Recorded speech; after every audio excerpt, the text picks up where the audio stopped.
जय माता दी दोस्तों, हर हर महादेव। स्वागत है आपका हमारे YouTube चैनल अभव्या वर्ल्ड में। दोस्तों आइए आज की इस वीडियो में हम जानते हैं भगवान भोलेनाथ को नीलकंठ क्यों कहा जाता है।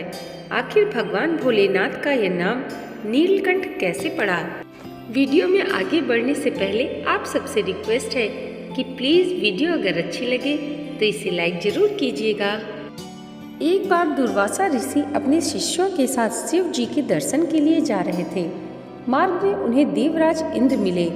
इंद्र ने दुर्वासा ऋषि और उनके शिष्यों को विनम्रता पूर्वक प्रणाम किया।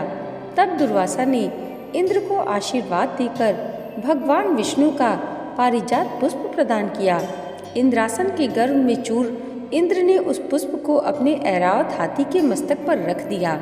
उस पुष्प का स्पर्श होते ही ऐरावत सहसा भगवान विष्णु के समान तेजस्वी हो गया। उसने इंद्र का परित्याग कर दिया और दिव्य पुष्प को कुचलते हुए वन की ओर चला गया।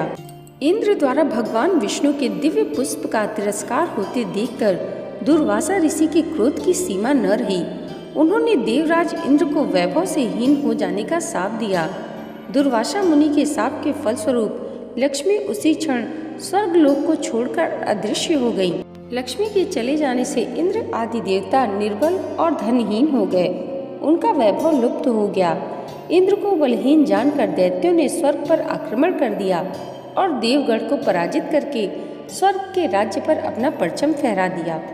तब इंद्र देवगुरु बृहस्पति और अन्य देवताओं के साथ ब्रह्मा जी की सभा में उपस्थित हुए। तब ब्रह्मा जी बोले, देवेंद्र, भगवान विष्णु के भोग रूपी फूल का अपमान करने के कारण रुष्ट होकर भगवती लक्ष्मी तुम्हारे पास से चली गई हैं। उन्हें पुनः प्रसन्न करने के लिए तुम भगवान नारायण की कृपा दृष्टि प्राप्त करो। उनके आशीर्वाद से तुम्हारा खोया हुआ वैभव पुनः मिल जाएगा। इस प्रकार ब्रह्मा जी ने इंद्र को आश्वस्त किया और उन्हें लेकर भगवान विष्णु की शरण में पहुँचे। वहाँ भगवान विष्णु भगवती लक्ष्मी के साथ विराजमान थे। देवगण भगवान विष्णु की स्तुति करते हुए बोले, भगवान, आपके चरणों में हमारा बारंबार प्रणाम। भगवान, हम सब जिस उद्देश्य से आपकी शरण में आए हैं, कृपा करके आप उसे पूरा कीजिए। दुर्वासा ऋषि के शाप के कारण माता लक्ष्मी हमसे रूठ गई हैं और दैत्यों ने हमें पराजित कर स्वर्ग पर अधिकार कर लिया है। अब हम आपकी शरण में आए हैं, हमारी रक्षा कीजिए। भगवान विष्णु त्रिकालदर्शी थे। वे पल भर में ही देवताओं के मन की बात जान गए। तब वे देवगढ़ से अपने वैभव लौटाने के लिए दानवों से दोस्ती करने के लिए उनके साथ मिलकर समुद्र मंथन करने को बोले। उन्होंने समुद्र की गहराइयों में छिपे अमृत कलश और मणिरत्नों के बारे में बताया कि उसे पाने से वे सभी फिर से वैभवशाली हो जाएंगे। भगवान विष्णु के कहे अनुसार इंद्र सहित सभी देवता दैत्यराज बलि के पास संधि का प्रस्ताव लेकर गए और उन्हें अमृत के बारे में बताकर समुद्र मंथन के लिए तैयार कर लिया। समुद्र मंथन के लिए समुद्र में मंदरांचल को स्थापित कर वासुकी नाग को रस्सी बनाया गया। तत्पश्चात दोनों पक्ष अमृत प्राप्ति के लिए समुद्र मंथन करने लगे। अमृत पाने की इच्छा से सभी बड़े जोश और वेग से मंथन कर रहे थे। सहसा तभी समुद्र से कालकूट नामक भयंकर विष निकला। इस विष की अग्नि से 10 दिशाएं जलने लगी। समस्त प्राणियों में हाहाकार मच गया। देवताओं और दैत्यों सहित ऋषि मुनि मनुष्य गंधर्व और यक्ष आदि उस विष की गर्मी से जलने लगे। देवताओं की प्रार्थना पर भगवान शिव विषपान के लिए तैयार हो गए। उन्होंने हलाहल विष को हथेली में भरा और भगवान विष्णु का स्मरण कर उसे पी गए। भगवान विष्णु अपने भक्तों के संकट हर लेते हैं। उन्होंने इस विष को शिव जी के कंठ में ही रोककर उसका प्रभाव समाप्त किया। विष के कारण भगवान शिव का कंठ नीला पड़ गया और वे संसार में नीलकंठ के नाम से प्रसिद्ध हुए।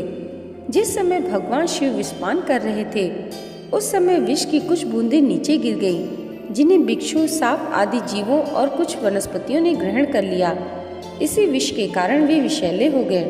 विष का प्रभाव समाप्त होने पर सभी देवगण भगवान शिव की जय जयकार करने लगे। हलाहल के बाद समुद्र में कामधेनु प्रकट हुई। वह यज्ञ हवन आदि सामग्री उत्पन्न करने वाली थी, अतः उसे ऋषियों मुनियों ने ग्रहण कर लिया। उसके बाद उच्चैश्रवा नामक 7 मुखों वाला एक अश्व निकला। वह चंद्रमा के समान श्वेत वर्ण का था। उसकी सुंदरता से प्रभावित होकर उसे दैत्यराज बलि ने ग्रहण कर लिया। समुद्र से श्वेत वर्ण का ऐरावत निकला। उसे अपना वाहन बनाने के लिए इंद्र ने ग्रहण कर लिया। इसके बाद कौस्तुभ नामक मणि निकला।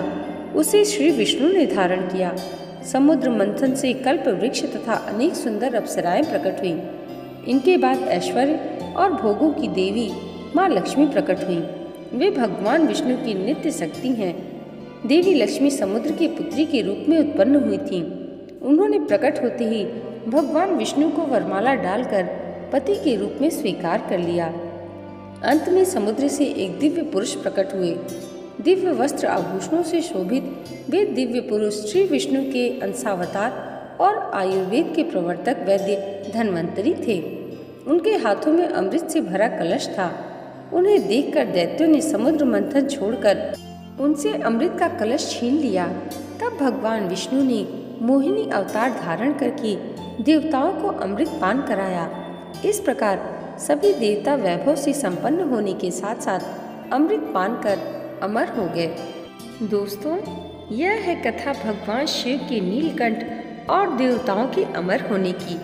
आज की यह वीडियो अगर आपको अच्छी लगी हो तो कमेंट बॉक्स में हर हर महादेव जरूर लिखिएगा और इसे लाइक और हमारे चैनल पर पहली बार आए हैं तो सब्सक्राइब करना मत भूलिएगा। भगवान भोलेनाथ और माता पार्वती की कृपा आप सबके जीवन पर सदैव ऐसे ही बनी रहे। इसी मंगल कामना के साथ मिलते हैं अगले वीडियो में।